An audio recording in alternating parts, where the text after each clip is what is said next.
اللہ الرحمن الرحیم۔ السلام علیکم ورحمۃ اللہ وبرکاتہ۔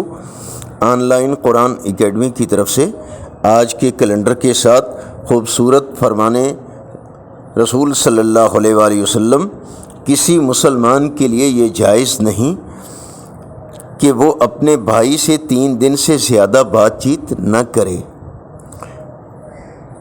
حضرت جابر بن عبداللہ رضی اللہ تعالیٰ عنہ فرماتے ہیں کہ نبی اکرم صلی اللہ علیہ وآلہ وسلم سفر میں پیچھے رہ کر ضعیف اور کمزور کی مدد فرماتے، اسے اپنی سواری پر پیچھے بٹھاتے اور اس کے لیے دعا فرماتے۔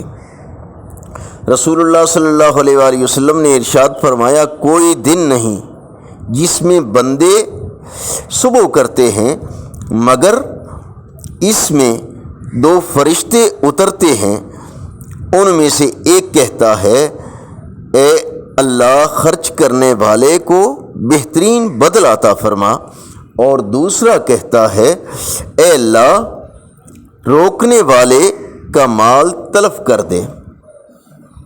رسول اللہ صلی اللہ علیہ وآلہ وسلم نے ارشاد فرمایا، مومن کا معاملہ بڑا عجیب ہے، اس کے ہر معاملے میں خیر ہی خیر ہے، اور یہ بات مومن کے علاوہ کسی کو حاصل نہیں۔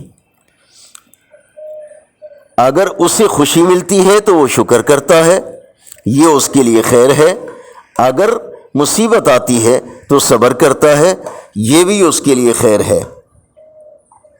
رب العالمین سورہ بقرہ میں ارشاد فرماتے ہیں، اور ہم تمہیں کچھ خوف اور بھوک اور مالوں اور جانوں اور پھلوں کے نقصان سے ضرور آزمائیں گے، اور صبر کرنے والوں کو خوشخبری سنا دو۔ نبی کریم صلی اللہ علیہ وآلہ وسلم نے ارشاد فرمایا، اللہ نے ہر اس آدمی پر دوزخ حرام کر دی جس نے اللہ کی رضا اور خوشنودی کے لیے لا الہ الا اللہ کہا۔ حضرت عبداللہ ابن عمر نبی اکرم صلی اللہ علیہ وآلہ وسلم سے روایت کرتے ہیں، آپ صلی اللہ علیہ وآلہ وسلم نے فرمایا کہ اللہ تعالیٰ کے نزدیک حلال چیزوں میں سب سے زیادہ ناپسندیدہ چیز طلاق ہے۔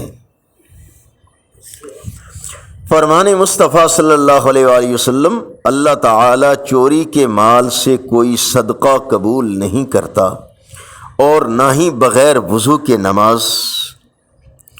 اس طرح کے خوبصورت احادیث اور آیات مقدسہ کی روزانہ کیلنڈر کے ساتھ حاصل کرنے کے لیے اس چینل کو لائک سبسکرائب کیجیے، گھنٹی کے بٹن پر کلک کر کے آل پر سیٹ کیجیے۔